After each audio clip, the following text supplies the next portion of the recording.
शहर के बीचों बीच हर तरफ कॉन्ट्रैक्ट बीस्ट के एग्स और अवेकनिंग की चर्चा थी। मुझे लगा था कि एक ट्रांसमिग्रेटर होने के नाते मैं एसएसएस ग्रेड कॉन्ट्रैक्ट बीस्ट जागृत करूंगा, लेकिन शुरुआत ही बर्बादी से हुई। मेरा जन्म स्लम में हुआ, सिर पर 30 लाख का कर्ज था और अवेकनिंग में मुझे सिर्फ एफ ग्रेड मच्छर बीस्ट मिला। नॉर्थ सिटी की स्लम बस्ती की एक तंग गली के अंदर मुझे फटे बोरे की तरह लात मारकर उछाल दिया गया। मेरा शरीर जोर से दीवार से टकराया, लेकिन गड़गड़ाहट की आवाज में टक्कर की ध्वनि दब गई। काई लगी दीवार से पीठ टकराते ही ऐसा दर्द उठा कि चीखने की ताकत भी खत्म हो गई। मैं सिर्फ मुंह खोलकर टूटी हुई धौंकनी जैसी सांसें ले पा रहा था। पैसे लौटा या फिर उस मरे हुए अंडे को खा जा, ये आवाज एक गंजे हट्टे कट्टे आदमी की थी। उसके हाथ में सॉलिड एलॉय बेसबॉल बैट था, जिसके सिरे से अभी भी खून टपक रहा था। उसके पीछे लगभग आधे इंसान जितना ऊंचा अर्थ ग्रेड बीस्ट आयरनहाइड वाइल्ड बोर जमीन कुरेद रहा था। उसकी लाल आंखें मुझे घूर रही थीं। यह north city underground loan syndicate का गोल्ड रैंक इन्फोर्सर जोहू था, और मैं अभी अभी 18 साल का हुआ, माँ बाप के बिना 30 लाख के सूद वाले कर्ज में डूबा पूरे स्कूल का सबसे कमजोर छात्र था। बोलता क्यों नहीं? जोहू मेरे पास आया और मेरे हाथ पर पैर रखकर पूरी ताकत से रौंदते हुए बोला, आज तेरी अवेकनिंग थी ना, पूरे शहर को पता चल गया। हमारे यंग मास्टर वांग ने आधा घंटा स्टेज पर बिताया, लेकिन जिस अंडे से कॉन्ट्रैक्ट बीस्ट निकलना था उसमें कोई प्रतिक्रिया ही नहीं हुई। आखिर उसे डेड एग घोषित कर दिया गया। मैं कीचड़ में पड़ा दांत भींचे रहा, एक शब्द नहीं बोला। मेरी नजर सिर्फ जाओहू के गले पर टिकी रही। फिर वही नजर, मुझे सबसे ज्यादा इसी नजर से नफरत है। वह गुस्से में बैट उठाते हुए गरजा, जब पैसे नहीं हैं और तू भी बेकार है तो तेरी जान की भी कोई कीमत नहीं। तेरे शरीर के पार्ट्स निकालकर ब्लैक मार्केट में बेचूंगा। उसके साथ खड़ा आयरनहाइड वाइल्ड बोर मालिक की हत्या की मंशा महसूस कर खुशी से गरजा और मेरी तरफ दौड़ पड़ा। उसी पल मेरी बाहों में दबा हुआ धूसर रंग का पत्थर जैसा अंडा नीचे गिर पड़ा। जाओहू का बैट मेरे घुटने तोड़ने के लिए चला था, लेकिन वह मेरे माथे को छूता हुआ निकल गया। मेरे माथे से ताजा खून की बड़ी धार सीधे उस धूसर अंडे पर गिरी। खून नीचे नहीं बहा, बल्कि स्पंज में पानी की तरह अंडे ने पल भर में सोख लिया। तभी मेरे धुंधलाते होश के भीतर एक ठंडी मैकेनिकल आवाज गूंजी, high compatibility gene sample detected, host critical condition, forced activation program starting. मैंने आंखें फाड़कर देखा। कीचड़ में पड़ा मृत अंडा अचानक गहरे लाल रंग की भयावह रोशनी छोड़ने लगा। जाओहू को कुछ दिखाई नहीं दिया। वह हंसते हुए अपने वाइल्ड बोर को आदेश दे रहा था, इसके पेट में अपने दांत घुसा दे। वाइल्ड बोर पूरी रफ्तार से मेरी तरफ दौड़ा। उसके दांत मेरे पेट से आधे मीटर भी दूर नहीं थे कि अंडा पूरी तरह टूट गया। कोई आसमान चीर देने वाली रोशनी नहीं निकली, कोई डिवाइन बीस्ट प्रकट नहीं हुआ। सिर्फ नाखून जितना छोटा काले और लाल रंग का एक छोटा सा जीव चुपचाप उड़कर बाहर आया। वह एक मच्छर था। ऊपर से ऐसा लगता था जैसे उसे कभी ठीक से खाना भी न मिला हो। System successfully activated, dominator system bound,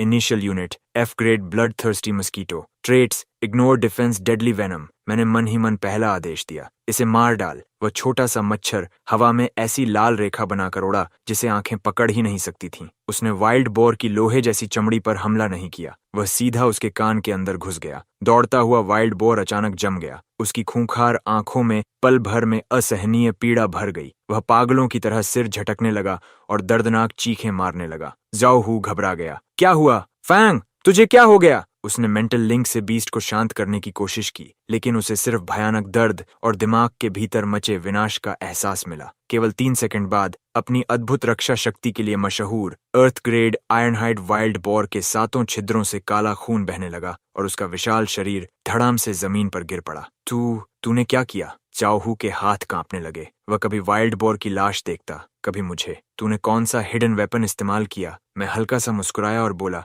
hidden weapon? मैंने अपनी तर्जनी आगे बढ़ाई। वही काला लाल मच्छर आकर मेरी उंगली पर बैठ गया और आराम से अपने पंख साफ करने लगा। इसका नाम मिंग है और यही मेरा कॉन्ट्रैक्ट बीस्ट है। जाओहू की आंखें फटी रह गईं। उसे लगा जैसे उसने दुनिया का सबसे बड़ा मजाक सुन लिया हो, लेकिन उसके सामने पड़ी लाश उसे हंसने नहीं दे रही थी।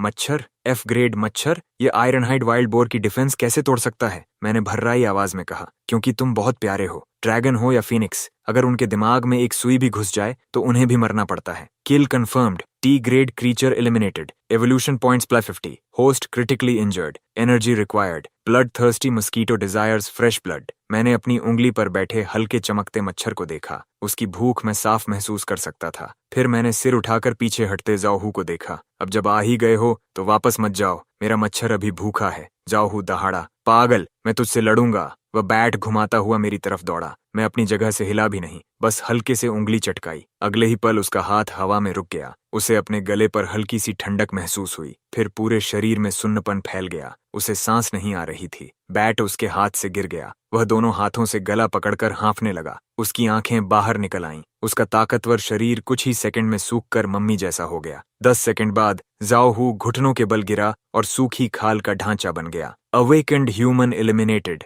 Evolution points +10। Warning, current evolution points insufficient to unlock group split mode. Continue hunting recommended. मैं दीवार से टिक कर बैठ गया और गहरी सांसें लेने लगा। मेरी उंगली पर लौटे मच्छर का पेट अब ताजे खून से लाल और पारदर्शी हो चुका था। मुझे डर नहीं लगा। मैं पागलों की तरह हंसने लगा। यही ताकत है, ऐसी ताकत जिसके लिए किसी के सामने झुकना नहीं पड़ेगा। मैंने होठों पर लगा बारिश और खून चाटा। मेरी आंखें पागलपन से भर गईं। अगर मैं पर्याप्त लोगों को मारूं तो एक मच्छर भी पूरी दुनिया के ड्रैगन और फीनिक्स को मेरे सामने घुटने टेकने पर मजबूर कर देगा। मैं लड़खड़ाते हुए उठा और लाशों को पार करता हुआ टियनलन फर्स्ट बीस्ट एकेडमी के गेट पर पहुंचा। बाहर लग्जरी कार्स की लाइन लगी थी। महंगी यूनिफॉर्म पहने छात्र अपने अपने कॉन्ट्रैक्ट बीस्ट के साथ हंसते बातें कर रहे थे। मैं अपनी टूटी हुई शेयर्ड बाइसिकल से उतरा ही था कि एक व्यंग्य भरी आवाज आई, अरे ये तो हमारा डेड एग जीनियस वैंग बटियान है। कुछ ब्रांड बैटल सूट्स पहने लड़के मुझे घेर कर खड़े हो गए। उनका नेता था मोटा सा लिऊ छियांग,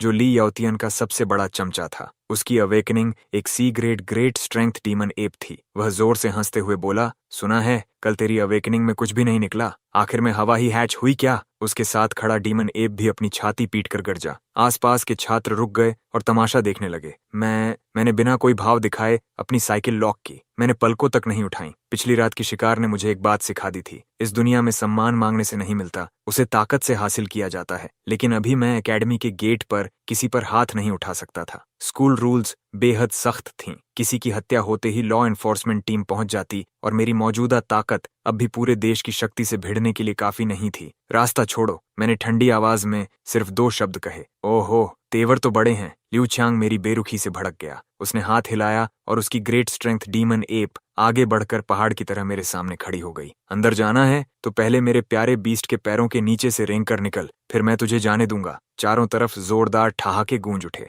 मैं रुका, सिर थोड़ा ऊपर उठाकर उस लगभग 2 मीटर ऊंचे डीमन एप को देखने लगा। मेरा दाहिना हाथ जेब में था और मेरी तर्जनी आदतन हल्के हल्के हिल रही थी। यही मेरी हमला करने की आदत थी। मिंघे मेरी आस्तीन के अंदर चुपचाप बैठा था। उसने मेरे इरादे महसूस कर लिए और उत्साह से अपने मुख भाग को रगड़ने लगा। मैं मन ही मन हिसाब लगा रहा था कि उसकी आंखें फोड़ने में 3 सेकंड लगेंगे या पैरों की नसें काटने में 5 सेकंड। उसी समय एक ठंडी और घमंडी आवाज गूंजी, लिऊ छियांग, रास्ता मत रोक, मेरी राह गंदी मत कर। पूरा माहौल एकदम शांत हो गया। भीड़ अपने आप 2 हिस्सों में बंट गई। एक हॉवर लग्जरी कार धीरे धीरे आकर रुकी। दरवाजा खुला और एक युवक बाहर निकला। उसके कंधे पर S grade contract beast sky Hunter dragon बैठा था। लिऊ छियांग तुरंत चापलूस बन गया। अरे यंग मास्टर ली, मैं तो बस इस आदमी को सबक सिखा रहा था जिसने एकेडमी की इज्जत मिट्टी में मिला दी। ली याओतियन ने अपने ड्रैगन के सिर पर हाथ फेरते हुए शांत स्वर में कहा, क्या शेर सड़क के आवारा कुत्तों की परवाह करता है? आज फ्रेशमैन ट्रायल का दिन है। ऐसे आदमी पर अपनी ताकत बर्बाद मत करो। चलो।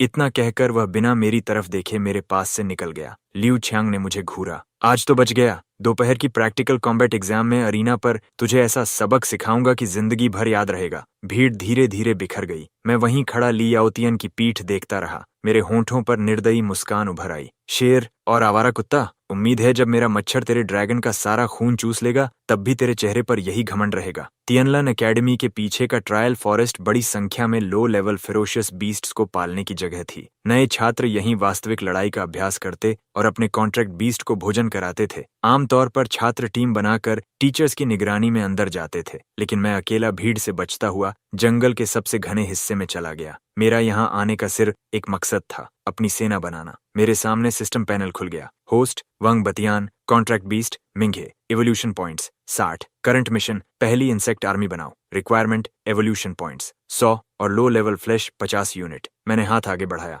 बाहर आओ मिंघे, काला लाल मच्छर भनभनाता हुआ उड़कर बाहर आया और मेरे चारों ओर खुशी से चक्कर लगाने लगा। जाओ, सामने तुम्हारा बफे तैयार है। मैंने झाड़ियों की ओर इशारा किया जहां एक विंड रैबिट आराम से जामुन खा रहा था। साधारण छात्रों के लिए विंड रैबिट पकड़ना मुश्किल था क्योंकि उसकी रफ्तार बेहद तेज होती थी, लेकिन मिंघे की कंपाउंड आइज के सामने उसकी हर हरकत मानो स्लो मोशन में चल रही थी। लाल चमक की एक लकीर हवा में दौड़ी। रैबिट को बस गर्दन में हल्का दर्द महसूस हुआ। मिंघे का मजबूत मुखभाग उसकी खाल चीरते हुए अंदर घुस गया और पैरालिसिस वेनम उसके शरीर में उतर गया। रैबिट वहीं जम गया। सिर्फ आधे मिनट में उसका शरीर सूख कर जमीन पर गिर पड़ा। बहुत धीमा, मैंने भौहें सिकोड़ लीं। अगर ऐसे ही चलता रहा तो ली याओतियन का सामना करने में सालों लग जाएंगे। तभी सिस्टम की आवाज आई। सजेस्शन: 50 एवोल्यूशन पॉइंट्स खर्च कर सिंगल यूनिट स्प्लिट फंक्शन चालू किया जा सकता है। मदर यूनिट मिंघे पहली वर्कर मॉस्किटो जनरेशन को जन्म दे सकती है। यही तो मैं चाहता था। मैंने बिना झिझक फंक्शन एक्टिवेट कर दिया। रैबिट की लाश पर बैठा मिंघे अचानक कांपने लगा।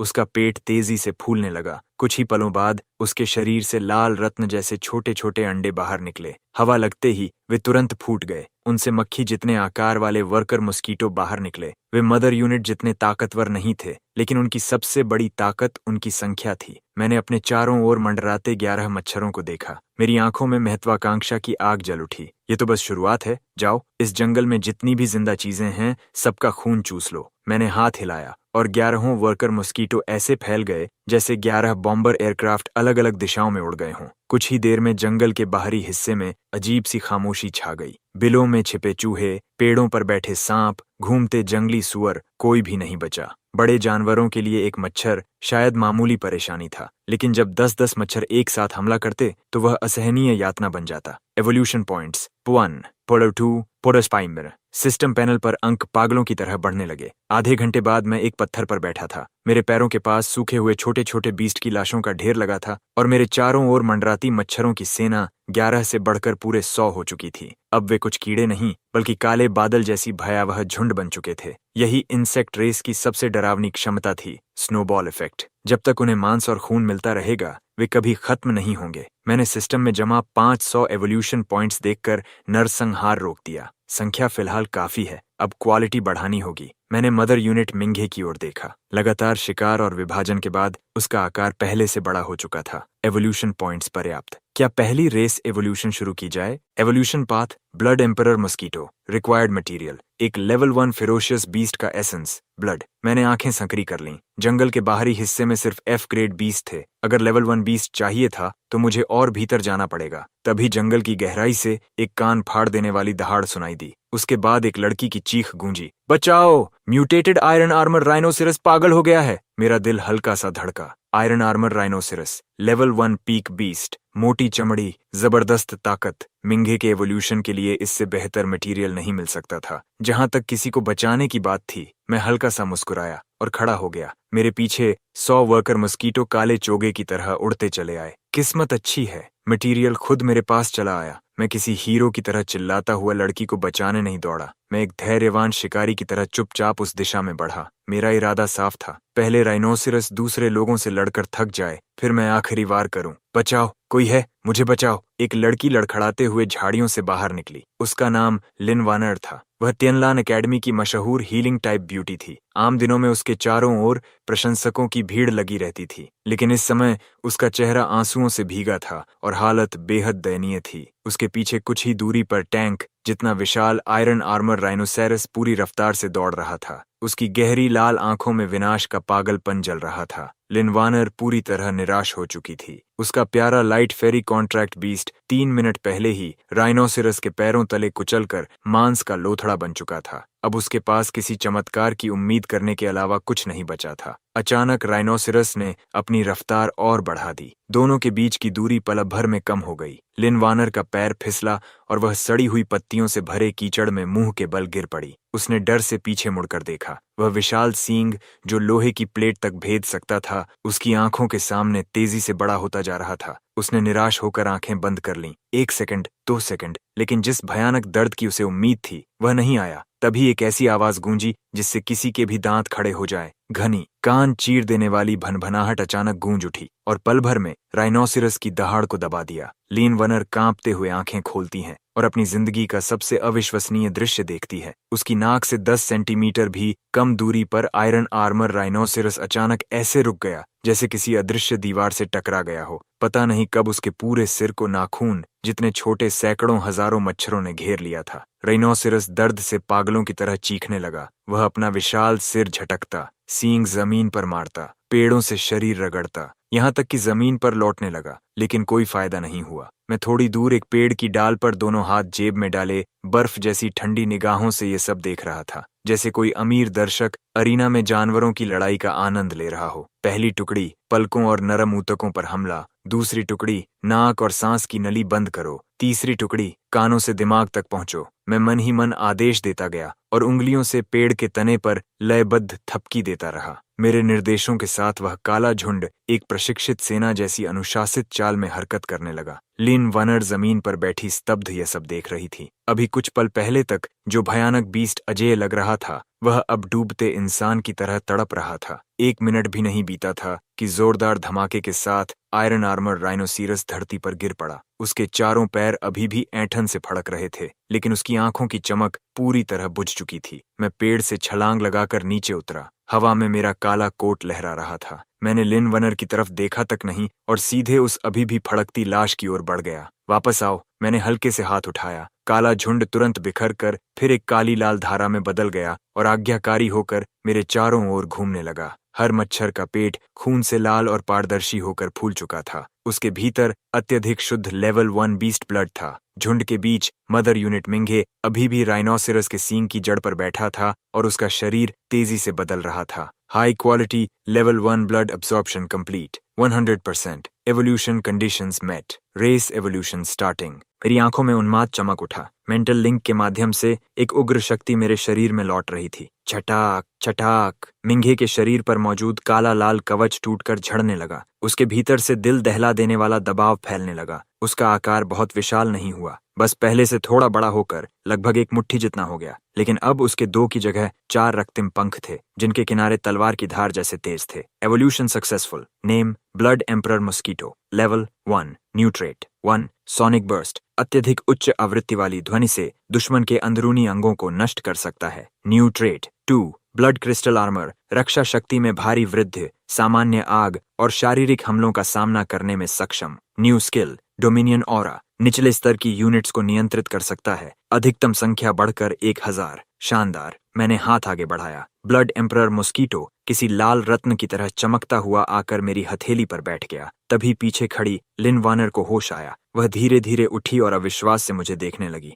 वंग बातियन, क्या सच में तुम हो? उसने मेरी पुरानी स्कूल यूनिफॉर्म पहचान ली। वही लड़का जिसे पूरा स्कूल निकम्मा समझता था। मैं धीरे से उसकी तरफ मुड़ा। मेरी आंखों में किसी को बचाने की खुशी नहीं, सिर्फ ठंडी जांच थी। उस राइनोसिरस का पैर मैं ले जाऊंगा। मैंने लाश की तरफ इशारा किया। बाकी खाल और मांस तुम्हारा, इसे चुप रहने की कीमत समझो। लिन वानर अवाक रह गई। एकेडमी की अनकही परंपरा के अनुसार हीरो किसी लड़की को बचाने के बाद या तो भावुक बातें करता था या साथ लड़ने का प्रस्ताव देता था, लेकिन मेरे शब्द बिल्कुल अलग थे। अगर जीना चाहती हो तो चुप रहना। मैं 2 कदम आगे बढ़ा। मेरे शरीर से आती खून की गंध ने उसे अनायास पीछे हटने पर मजबूर कर दिया। आज जो कुछ देखा, अगर उसका आधा शब्द भी किसी से कहा या किसी को बताया कि मेरे पास इतने मच्छर हैं, मैं रुका। मेरी उंगली पर बैठा ब्लड एम्परर मॉस्किटो तीखी भनभनाहट के साथ उड़कर उसकी भौहों के बीच आकर रुक गया। अगली बार इसकी सूंड तेरे दिमाग के अंदर होगी। लिन वनर का चेहरा एकदम सफेद पड़ गया। उसने घबराकर सिर हिलाया। मैं कुछ नहीं कहूंगी,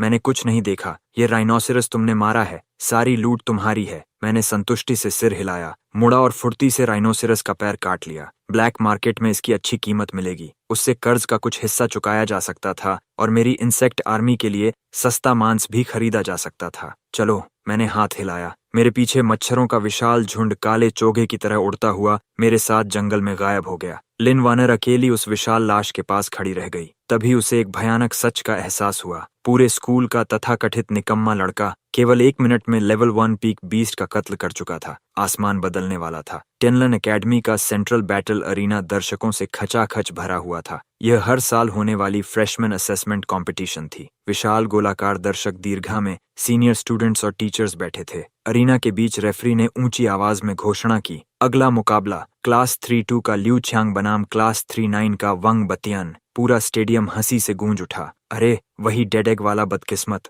सुना है इसे F ग्रेड मस्कीटो मिला है। इसमें लड़ने जैसा क्या है? रेफरी को सीधे हार घोषित कर देनी चाहिए। ल्यू छियांग का ग्रेट स्ट्रेंथ डीमन एप तो C ग्रेड है। एक मुक्के में उसे कीमा बना देगा। चारों ओर उड़ते मजाक के बीच ल्यू छियांग अकड़ता हुआ अरीना में चढ़ा। उसके पीछे 2.5 मीटर ऊंचा ग्रेट स्ट्रेंथ डीमन एप चल रहा था। उसकी मांसपेशियां फूली हुई थीं। वह अपनी छाती पीटता और जमीन हिलाता आगे बढ़ रहा था। ओए कचरे! ल्यू छियांग ने दूसरी तरफ के एंट्रेंस की ओर चिल्लाकर कहा, अगर डर गया है तो बाहर आकर 3 बार सिर पटक और मेरे पैरों के नीचे से रेंग जा। आज मेरा मूड अच्छा है। शायद तुझे आधा महीना हॉस्पिटल भेजने की जरूरत न पड़े। एंट्रेंस की छाया से शांत स्थिर कदमों की आवाज आई। मैं धीरे धीरे बाहर निकला। दोनों हाथ जेब में थे। धूप मेरे पीले चेहरे पर पड़ रही थी, जिससे मैं बीमार सा मगर बेहद शांत दिखाई दे रहा था। रेफरी, शुरू कर सकते हैं? मैंने ल्यू छियांग की तरफ देखा तक नहीं, सिर्फ रेफरी से पूछा। रेफरी ने भौहें सिकोड़ लीं। उसे मेरा रवैया बिल्कुल पसंद नहीं आया। दोनों पक्ष अपनी जगह लें। नियम सरल हैं।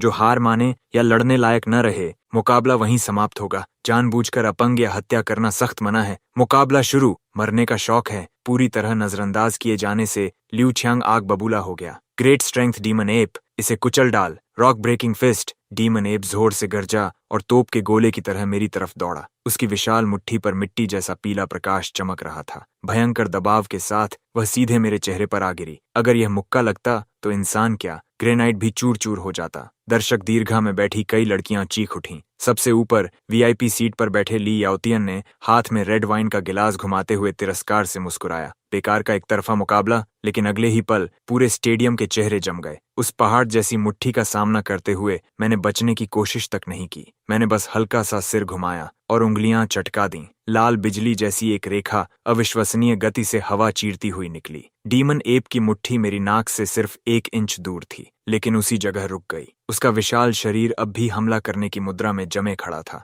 मैंने देखा कि उसका विशाल शरीर अब भी हमला करने की मुद्रा में जमे खड़ा था, लेकिन उसकी खूंखार आंखें पल भर में खून से भर गईं। उसने मुंह खोलकर दहाड़ने की कोशिश की, पर एक भी आवाज नहीं निकली। अगले ही पल धड़ाम, ग्रेट स्ट्रेंथ डीमन एप दोनों घुटनों के बल मेरे सामने गिर पड़ा। उसके माथे के बीच एक छोटा सा लाल बिंदु दिखाई दे रहा था। मैं उस घुटनों पर गिरे विशाल बीस्ट की ओर देखते हुए शांत स्वर में बोला, यही है तुम्हारा C ग्रेड कॉन्ट्रैक्ट बीस्ट? उसके पीछे हवा में ब्लड एम्परर मस्कीटो लाल चमक के साथ मंडरा रहा था। अभी कुछ क्षण पहले उसने ध्वनि से भी तेज गति से डीमन एप के माथे को भेद दिया था। उसके मोटर नर्व सेंटर को नष्ट किया और पीछे सिर के आर पार निकल गया था। पूरा अरीना मौत जैसी खामोशी में डूब गया। कुछ पल पहले तक हंसने वाली भीड़ अब गला दबे बत्तखों की तरह मुंह खोले खड़ी थी, लेकिन किसी की आवाज नहीं निकल रही थी। VIP सीट पर बैठे ली याओतियन के हाथ का वाइन ग्लास भी कांप गया। वह झटके से खड़ा हुआ और उस लाल मच्छर को घूरने लगा। उसकी आंखें सिकुड़ गईं। वह मच्छर एक ही वार नहीं, ऐसी स्पीड और पेनिट्रेशन।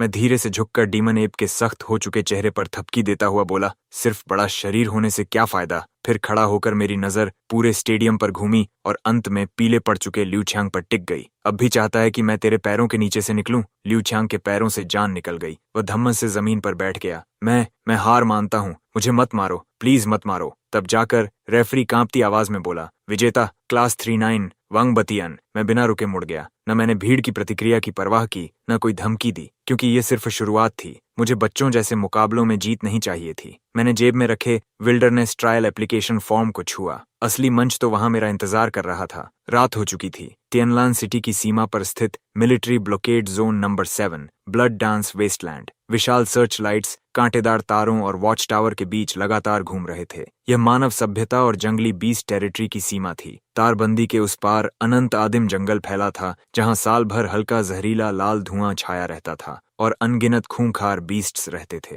साधारण छात्रों के लिए यह मौत की जगह थी, लेकिन मेरे लिए यही स्वर्ग था। एक मिलिट्री ट्रांसपोर्ट ट्रक धीरे धीरे चेक पॉइंट पर आकर रुका। उसके पीछे का गेट खुला और पूरी तरह हथियारों से लैस दर्जनों छात्र उतर गए। ये पहले चरण की परीक्षा पास कर चुके एलीट स्टूडेंट्स थे। अगले 3 दिन उन्हें यहीं सर्वाइवल ट्रेनिंग करनी थी। ज्यादातर चेहरों पर घबराहट और उत्साह साफ दिख रहा था। सिर्फ मैं ही एक खाली बैकपैक लटकाए कोने में खड़ा था। अरे, हमारे 1 हिट किल किंग भी आ गए, व्यंग्य भरी आवाज सुनाई दी। ली याओतियन अपने साथियों के साथ मेरी तरफ आया। उसने मेरे पैरों के पास रखा भारी बोरा देखा और हंसते हुए बोला, सुना है तूने अपनी सारी जमा पूंजी सड़ा हुआ घटिया मांस खरीदने में उड़ा दी। अंदर जाकर बारबेक्यू पार्टी करेगा क्या? मैंने उसकी तरफ देखा तक नहीं। झुककर लगभग 100 किलो वजनी मांस का बोरा उठाया और उसे कंधे से धक्का देकर सीधे चेक पॉइंट की तरफ बढ़ गया। उसके पीछे खड़े लोग मुझ पर झपटना चाहते थे, लेकिन ली याओतियन ने उन्हें रोक दिया। मेरी पीठ देखते हुए उसकी आंखों में जहर उतर आया। जल्दी मत करो, जंगल में रोज लोग मरते हैं, अंदर जाने दो, फिर आराम से खेलेंगे। आधे घंटे बाद मैं वेस्टलैंड के 5 किलोमीटर भीतर पहुंच चुका था। मैंने मुख्य रास्तों से बचते हुए ऐसे इलाके चुने जहां दलदल, जहरीले कीड़े और सड़ती हुई बदबू के अलावा कुछ नहीं था। आखिरकार मैं विशाल सड़े हुए पेड़ों की जड़ों से घिरे दलदल के सामने रुक गया। बाहर आओ मेरे बच्चों। मैंने बोरा खोला और कई 100 किलो सड़ा हुआ मांस और जानवरों के अंदरूनी अंग दलदल में उलट दिए। खून की बदबू पल भर में फैल गई। मेरी आस्तीन, कॉलर और बालों में छिपे मच्छरों के झुंड तुरंत बाहर निकल आए। अब मेरी सेना की संख्या 500 तक पहुंच चुकी थी। सब लोग भोजन करो, पूरी गति से प्रजनन शुरू करो। मैंने सर्वोच्च आदेश दिया। अगर कोई बाहरी यह दृश्य देखता तो जिंदगी भर दुःस्वप्न देखता। 500 मच्छर पागलों की तरह उस सड़े हुए मांस पर टूट पड़े। उनके मुख भाग लालच से मांस में ढंस गए। ऊर्जा मिलने के साथ ही उनके पेट चमकने लगे। यह विभाजन का संकेत था। मदर क्वीन मिंगे हवा में मंडरा रही थी और धीमी कंपन तरंगें छोड़कर पूरे झुंड के मेटाबॉलिज्म को तेज कर रही थी। Bio intelligence activated, reproduction starting. संख्या विस्फोटक गति से बढ़ने लगी, लेकिन मेरा ध्यान किसी और चीज पर था। सिस्टम पैनल पर नया विकल्प चमका। Special environment detected, poison swamp confirmed, spend 200 evolution points to activate environmental mutation, activate. मैंने बिना सोचे आदेश दिया। उसी क्षण नए जन्म ले रहे मच्छरों में भयानक बदलाव शुरू हो गया। उनका शरीर अब साधारण काला नहीं रहा। उनके पेट पर हरे रंग की सूजी हुई जहरीली थैली उभर आई, जिसके भीतर अस्थिर उच्च दाब वाला जहर भरा था। यही मेरी कल्पना की पहली स्ट्रेटेजिक यूनिट थी, सुइसाइड पॉइजन मॉस्किटो। इनकी व्यक्तिगत लड़ाई की ताकत बेहद कम थी। वे तेज उड़ भी नहीं सकते थे, लेकिन जैसे ही दुश्मन के पास पहुंचते, उनके पेट की हरी थैली फट जाती और इतना शक्तिशाली अम्लीय जहर फैलाती कि इस्पात तक गल जाए। सबसे बड़ी बात, इन्हें बनाने की लागत लगभग शून्य थी। सिर्फ एक टुकड़ा सड़ा मांस और एक नया सुइसाइड मॉस्किटो तैयार। मैंने चावल के दाने जितने छोटे एक सुइसाइड मॉस्किटो को उठाकर उसके पेट में चमकती हरी रोशनी देखी और संतुष्ट होकर मुस्कुरा दिया। उसी समय धरती हल्के हल्के कांपने लगी। पहले ऐसा लगा जैसे कहीं दूर भारी ट्रक गुजर रहे हों,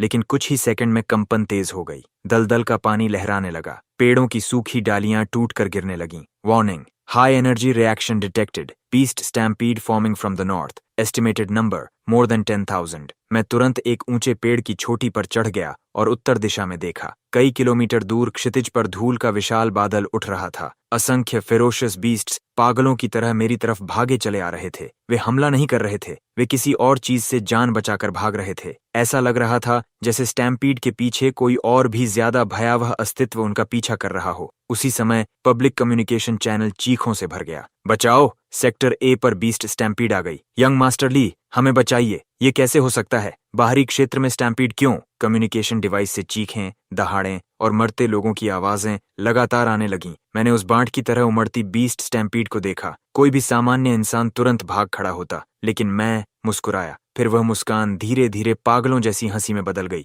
बहुत बढ़िया, बिल्कुल सही समय पर आए हो। मैंने दोनों हाथ फैलाकर सामने से आती मौत का स्वागत किया। मैं अभी सोच ही रहा था कि सिर्फ कुछ 100 किलो सड़े मांस से मेरी सेना 10,000 तक कैसे पहुंचेगी, और अब खुद चलकर कई लाख टन ताजा बफे मेरे पास आ गया। मैंने नीचे दलदल में मंडराते अपने झुंड की तरफ देखा। अब वहां 5,000 से भी ज्यादा मच्छर थे। हरे सुइसाइड मॉस्किटो और लाल वर्कर मॉस्किटो मिलकर मौत का ऐसा बादल बना चुके थे जिसे देखकर किसी की भी रूह कांप जाए। तो फिर हम उल्टी दिशा में चलेंगे। मैंने हाथ उठाकर सामने उमड़ती बीस्ट स्टैम्पीड की ओर इशारा किया। मेरी आंखों में पागलपन जल रहा था। जाओ, इस दुनिया को दिखा दो कि असली नेचुरल डिजास्टर किसे कहते हैं। 5,000 मच्छर एक साथ आसमान में उड़ गए। वे हवा में मिलकर किसी विशाल काले राक्षसी हाथ का आकार बनाते हुए सीधे दौड़ती हुई बीस्ट स्टैम्पीड पर टूट पड़े। दलदल के किनारे पहली टक्कर हुई। सबसे आगे दौड़ रहा अर्थ ग्रेड फ्लेम लायन कुछ समझ भी नहीं पाया था कि हजारों मच्छरों ने पल भर में उसके पूरे शरीर को ढक लिया। उसे दहाड़ने का भी मौका नहीं मिला।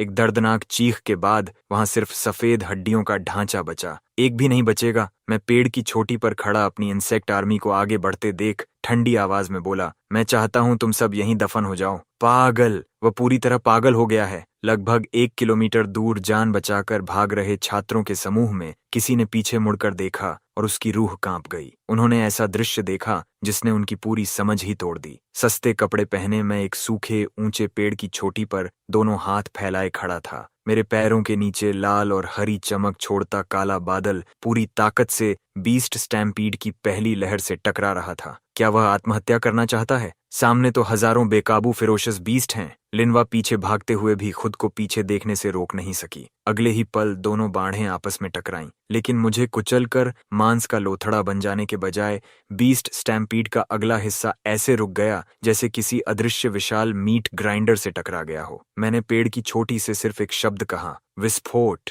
सबसे आगे दौड़ रहे थे आयरनबैक वुल्व्स। उनका इस्पात जैसा फर गोलियां तक रोक सकता था, लेकिन उनका सामना सैकड़ों हरी चमकते सुइसाइड पॉइजन मस्कीटो से हुआ। लगातार छोटे छोटे विस्फोट होने लगे। हर विस्फोट बहुत बड़ा नहीं था, लेकिन असली डर उनकी एसिड क्षमता थी। हरे जहरीले अम्ल के छींटे वुल्व्स की आंखों, नाक और लोहे जैसी पीठ पर गिरने लगे। कुछ ही सेकंड में वे दर्द से जमीन पर लौटने लगे। वर्कर यूनिट हमला! मैंने उंगली हिलाई। पहले से तैयार 3000 वर्कर मस्कीटो खून की गंध सूंघ चुके शार्कों की तरह टूट पड़े। अब उन्हें किसी कमजोर जगह की तलाश नहीं करनी थी, क्योंकि एसिड ने पूरे शरीर में घाव बना दिए थे। वे उन्हीं घावों के भीतर घुसने लगे। एक विशाल अल्फा वुल्फ ने मुंह खोलकर हवा में उड़ते मच्छरों को निगलना चाहा, लेकिन दर्जनों वर्कर मस्कीटो सीधे उसके गले में घुस गए। सिर्फ 3 सेकंड बाद 400 किलो वजनी वह अल्फा वुल्फ जमीन पर गिर पड़ा। उसके शरीर से बाहर निकले मच्छरों के पेट खून से भरकर चमक उठे और उन्होंने हवा में ही खुद को फिर से विभाजित कर लिया।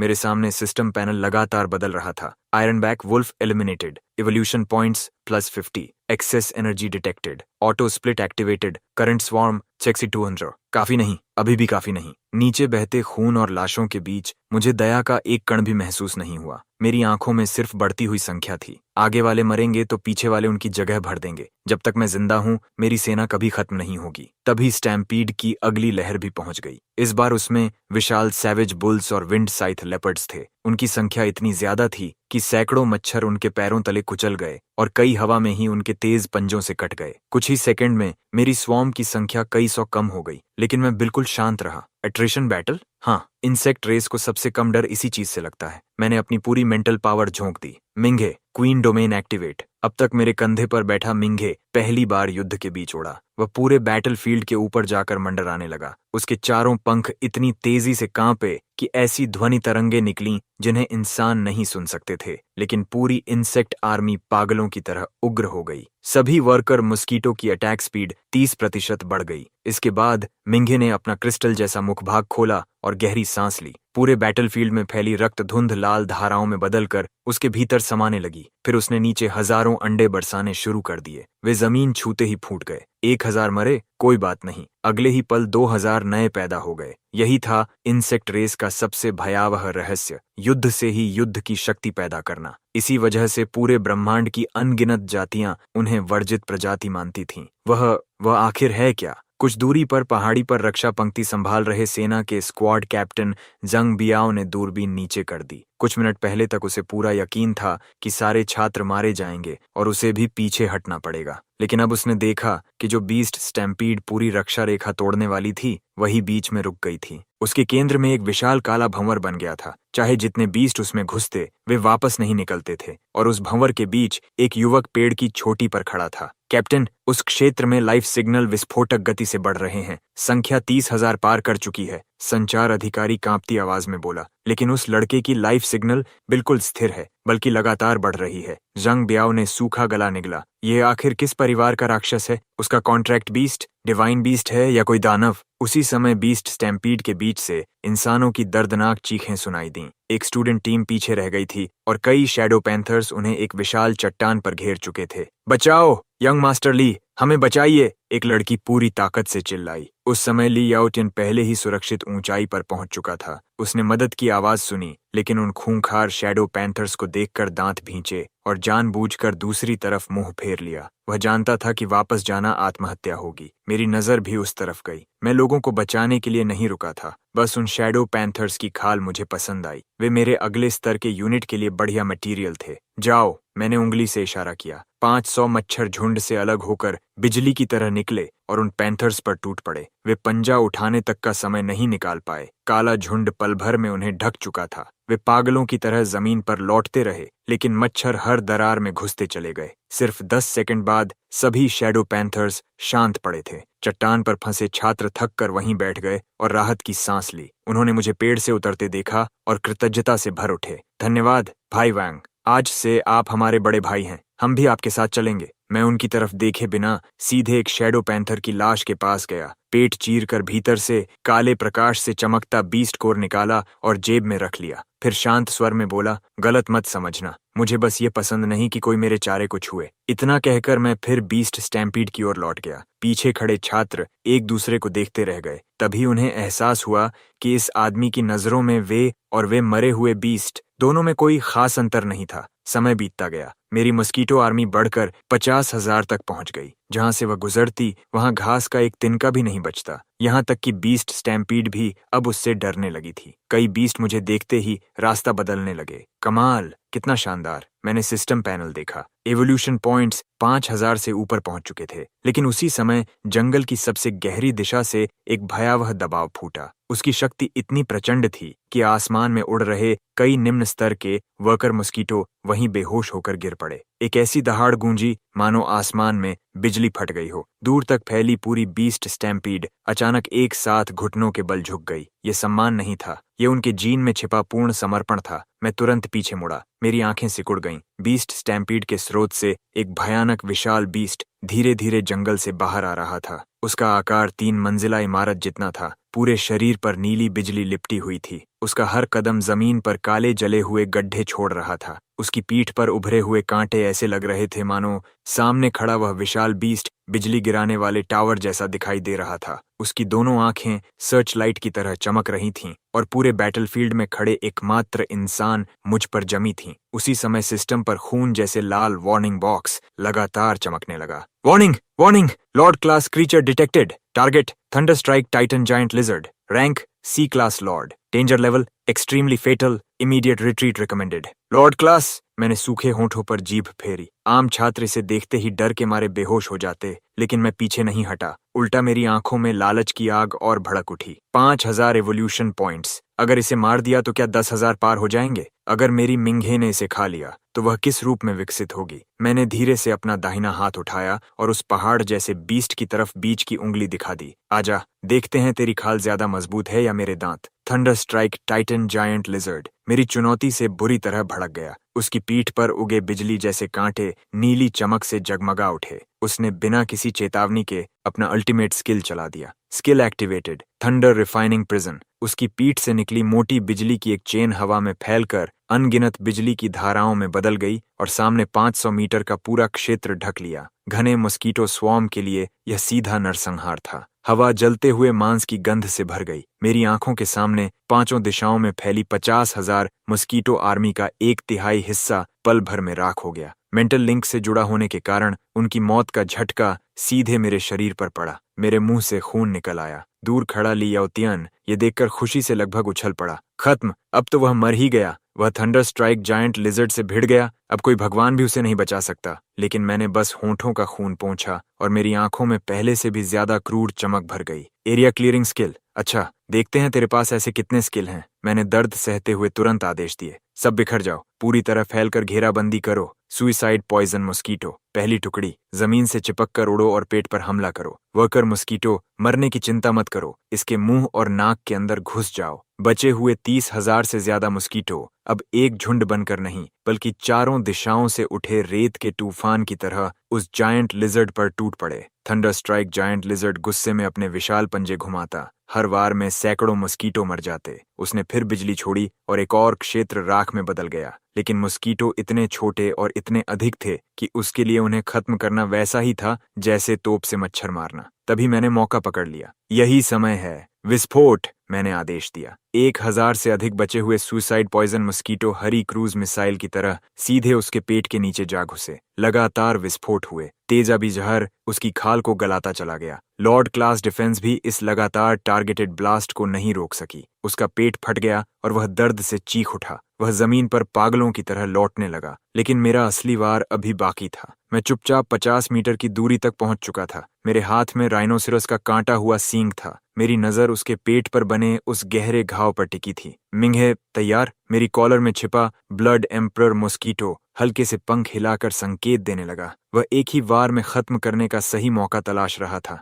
बैटलफील्ड में मेरी स्वॉर्म बुरी तरह घायल हो चुकी थी। उसी समय थंडरस्ट्राइक जायंट लिजर्ड ने फिर मुंह खोला। वह एक और बिजली का हमला करने वाला था जो पूरे बैटलफील्ड को साफ कर देता। अभी मैं गरजा, लेकिन मैंने मिंघे को सीधे हमला करने का आदेश नहीं दिया। मैंने ऐसा काम किया जिसकी किसी ने कल्पना भी नहीं की थी। मैंने पूरे जोर से राइनोसिरस का सींग भाले की तरह उसकी आंख की तरफ फेंक दिया। मेरी बढ़ी हुई ताकत और सही एंगल के कारण सींग बिजली की रफ्तार से उड़ता हुआ पहुंचा। जायंट लिजर्ड ने सहज प्रतिक्रिया में सिर मोड़कर आंख बंद कर ली। उसका लाइटनिंग अटैक दिशा बदलकर पास की चट्टानों पर जा गिरा। ठीक उसी 0.1 सेकंड के खाली पल में लाल चमक की एक रेखा उसकी अभी पूरी तरह बंद न हुई पिछली देह के छिद्र से भीतर घुस गई। ये सबसे गंदा लेकिन सबसे असरदार तरीका था। पूरा बैटलफील्ड एक पल के लिए स्तब्ध रह गया। दूर खड़ा ली याओतियन तक अनायास कांप उठा। यह कितना घटिया तरीका है। अगले ही पल लॉर्ड क्लास जायंट लिजर्ड का पूरा शरीर अकड़ गया। उसकी आंखें बाहर निकल आईं। मांसपेशियां बेकाबू होकर फड़कने लगीं। वह दहाड़ना चाहता था, लेकिन उसके गले से सिर्फ टूटी हुई आवाज निकली। उसके शरीर के भीतर एक भयावह नरसंहार शुरू हो चुका था। अंदर घुस चुका मिंघे सीधे उसके धधकते अंगों तक पहुंचा और वहीं अल्ट्रा स्पीड एग लेइंग शुरू कर दी। कुछ ही पलों में हजारों लार्वे उसके शरीर के भीतर दावत उड़ाने लगे। जायंट लिजर्ड पागलों की तरह पहाड़ों से टकराता रहा। उसने अपने शरीर के भीतर के कीड़ों को मारने के लिए बिजली छोड़ी, लेकिन उससे उसके अंदरूनी अंग और भी तेजी से फटने लगे। सिर्फ 1 मिनट बाद वह सी क्लास लॉर्ड, जो अकेले एक सेना तबाह कर सकता था, जोरदार धमाके के साथ जमीन पर गिर पड़ा। अगले ही पल उसके शरीर के हर छेद से लाल मस्कीटो का झुंड बाहर निकल आया। C class lord thunder strike titan giant lizard eliminated. Evolution points by 5000. Rare materials acquired. Thunder Dragon Bone. Titan Beast Core. High rank lightning gene detected. Mother unit Mingi meets second evolution requirement. मैं थके हुए कदमों से उस पहाड़ जैसी लाश की ओर बढ़ा। उसके भीतर से निकले मस्कीटो अपने क्वीन मिंघे को घेरे हुए बाहर आए। इस बार उसका रूप फिर पूरी तरह बदल चुका था। पहले उसका शरीर रक्तिम क्रिस्टल जैसा था, लेकिन अब उस पर गहरा बैंगनी रंग छा गया था। उसका आकार और छोटा होकर सिर्फ एक उंगली जितना रह गया, लेकिन उसके 4 की जगह 6 पंख हो चुके थे। उन पंखों पर बैंगनी बिजली की धाराएं बह रही थीं। उसका सूंढनुमा मुखभाग अब काले बैंगनी पारदर्शी रंग का हो गया था। Evolution successful. Name purple gold thunder emperor mosquito. Attributes poison, lightning, dark star. Trait 1 nether float. Trait 2 thunder punishment, venom needle. Trait 3 parasite puppet. मैंने हाथ आगे बढ़ाया। बैंगनी बिजली से चमकता एम्परर मस्कीटो धीरे से आकर मेरी उंगली पर बैठ गया। मैंने दूर भागते हुए बीस्ट स्टैम्पीड और उससे भी दूर सफेद पड़े चेहरों वाले तथा कथित प्रतिभाशाली छात्रों की तरफ देखा। फिर मस्कीटो के पंखों पर उंगली फेरते हुए धीमे से मुस्कुराया। ली याओतियन, तुम्हारी वह छोटी ड्रैगन लिजर्ड भी काफी पौष्टिक लगती है। सुबह की धुंध अभी पूरी तरह छंटी भी नहीं थी कि टियनलन सिटी के 20 टैमर एसोसिएशन की रिसोर्स अप्रेजल हॉल लोगों से भर चुकी थी। यहीं शिकारी अपने शिकार बेचते और रिसोर्सेज के बदले धन प्राप्त करते थे। एक विशाल विशेष मटेरियल बैग जोर से अप्रेजल काउंटर पर पटका गया। ऊँघ रहा अप्रेजर चौंक कर उठ बैठा। उसने चश्मा ठीक किया और गुस्से में डांटने ही वाला था कि उसकी नजर काउंटर के सामने खड़े उस युवक की आंखों से मिली। उसके मुंह तक आया अपशब्द वहीं रुक गया। मेरे कंधे पर एक साधारण सी दिखने वाली काली बैंगनी मॉस्कीटो शांत होकर मंडरा रही थी। मैंने भारी आवाज में कहा, अप्रेजल करो, सब बेच दूंगा। अप्रेजर ने भौहें सिकोड़कर बैग की चेन खोली। अगले ही पल उसकी आंखें फैल गईं। यह thunder strike titan giant lizard की रीढ़ और यह पूरी की पूरी सी क्लास लॉर्ड बीस्ट हाइड। पूरे हॉल का शोर एक पल में गायब हो गया। दर्जनों नजरें एक साथ मुझ पर टिक गईं। टियनलन सिटी में सी क्लास लॉर्ड मटेरियल अत्यंत दुर्लभ स्ट्रेटेजिक रिसोर्स माना जाता था। आम तौर पर बड़े मर्सेनरी ग्रुप्स अपनी जान जोखिम में डालकर उसका थोड़ा बहुत हिस्सा ही ला पाते थे, लेकिन मेरी उम्र का यह युवक पूरे लॉर्ड बीस्ट का लगभग पूरा शरीर उठाकर ले आया था। हे भगवान, जरा इन कटे हुए निशानों को देखो। उसकी कटाई इतनी साफ और चिकनी थी मानो आईना हो। यह आखिर किस ताकत से एक ही वार में काटा गया। भीड़ में किसी ने हैरानी से कहा, यह लड़का कौन है? पहले कभी नहीं देखा। अप्रेजर के हाथ कांप रहे थे। उसने सबसे कीमती टाइटन बीस्ट कोर पर एक प्रिसिजन स्कैनर लगाया। अगले ही पल मशीन ने तेज चेतावनी जैसी आवाज निकाली। Purity 98%, lightning element activity extremely high. Appraisal ने गहरी सांस ली। ये टॉप ग्रेड बीस्ट कोर है छोटे भाई। इसकी कीमत कम से कम 5 करोड़ अलायंस कॉइन्स है। अगर ऑक्शन में गया तो 8 करोड़ भी मिल सकते हैं। मेरे चेहरे पर कोई बदलाव नहीं आया। मुझे पैसों से खास मतलब नहीं था। मेरे लिए यह सिर्फ इतना था कि इन पैसों से मैं भारी मात्रा में हाई ग्रेड न्यूट्रिएंट फ्लूइड खरीद सकता था और अपनी मॉस्किटो आर्मी को 1 लाख तक पहुंचा सकता था। बिल बना दो। मैंने काउंटर पर हल्की थपकी दी। 1 मिनट। तभी ऊपर वीआईपी रूम से एक भारी मगर अहंकारी आवाज गूंजी। भीड़ अपने आप 2 हिस्सों में बट गई। महंगे सूट पहने एक मध्यम आयु का आदमी नीचे उतरा। उसके पीछे 4 ब्लैक बैटल सूट पहने बॉडीगार्ड्स थे। उसका चेहरा ली याओतियन से काफी मिलता था, लेकिन उसकी आंखें कहीं ज्यादा ठंडी और जहरीली थीं, मानो अंधेरे में छिपा सांप हो। ये ली फैमिली का मुखिया ली चंघाई था, जो टियनलन सिटी बीस्ट टमर एसोसिएशन का वाइस प्रेसिडेंट भी था। वह काउंटर तक आया, मेरी तरफ देखे बिना टाइटन बीस्ट कोर उठा लिया और उसकी आंखों में लालच चमक उठा। बहुत बढ़िया चीज है, लाइटनिंग एट्रीब्यूट का टॉप ग्रेड बीस्ट कोर बिल्कुल सही रहेगा याओटियन के स्काई रिफ्ट ड्रैगन की अगली एवोल्यूशन के लिए। इतना कहकर उसने बीस्ट कोर पीछे खड़े बॉडीगार्ड को दे दिया। फिर मेरी तरफ देखकर सपाट आवाज में बोला, यह सामान लाई फैमिली जब्त करती है। उसका लहजा ऐसा था जैसे कोई अंतिम फैसला सुना रहा हो। पूरे हॉल में सन्नाटा छा गया। किसी की हिम्मत नहीं हुई कि एक शब्द भी बोले। टियनलान सिटी में ली फैमिली की ताकत ऐसी ही थी। मैंने धीरे से सिर उठाया और हल्की मुस्कान के साथ पूछा, जब्त कर रहे हो तो पैसे भी दोगे? ली चंघाई के होंठों पर उपहास उभर आया। युवा आदमी, जिंदगी में संतोष करना सीखो। इस thunder strike titan giant lizard को याओटियन की टीम ने पहले रोका था। उन्होंने ही उसका ध्यान बांटा, तभी तुम्हें आखिर में मौका मिला। इसलिए यह टीम लूट है। इसे अकेले रखना पहले से ही बड़ा अपराध है। इतना कहकर उसने जेब से 100 अलायंस कॉइन्स का एक नोट निकाला और लापरवाही से मेरे सामने काउंटर पर फेंक दिया। लेकिन ली फैमिली हमेशा उदार रहती है। ये 100 कॉइन्स तुम्हारी मेहनत का किराया समझो। पैसे उठाओ और यहाँ से निकल जाओ। मैंने उस नोट को देखा और अचानक हंसने लगा, इतनी जोर से कि मेरे कंधे तक हिलने लगे। ली चंघाई ने भौहें सिकोड़ लीं। क्या हुआ, कम लग रहे हैं? मैंने हंसी रोक दी। 2 उंगलियों से वह नोट उठाया और सबके सामने हल्के से रगड़ा। अगले ही पल नोट बारीक चूरे में बदलकर हवा में उड़ गया। मैंने उसकी आंखों में देखते हुए शांत स्वर में कहा, मैं इसलिए हंस रहा हूं कि इतनी उम्र जीने के बाद भी तुम्हारे दिमाग में भूसे के अलावा कुछ नहीं भरा। मैं एक कदम आगे बढ़ा। अब हमारे बीच आधे मीटर से भी कम दूरी थी। मेरा सामान चाहिए तो अपनी जान देकर लेना। ली चंघाई का चेहरा तुरंत काला पड़ गया। उसके शरीर से हत्या की मंशा साफ महसूस होने लगी। मैंने इज्जत से बात की और तूने ठुकरा दी। टियनलान सिटी में आज तक किसी ने ली फैमिली को मना करने की हिम्मत नहीं की। उसने ठंडी आवाज में आदेश दिया, गार्ड। चारों बॉडीगार्ड तुरंत आगे बढ़ गए। ली चंघाई ने ऊंची आवाज में घोषणा की, मुझे शक है कि यह लड़का डीमन कल्ट से मिला हुआ है। इसे तुरंत गिरफ्तार करो और इसका सारा सामान सरकार के नाम जब्त कर लो।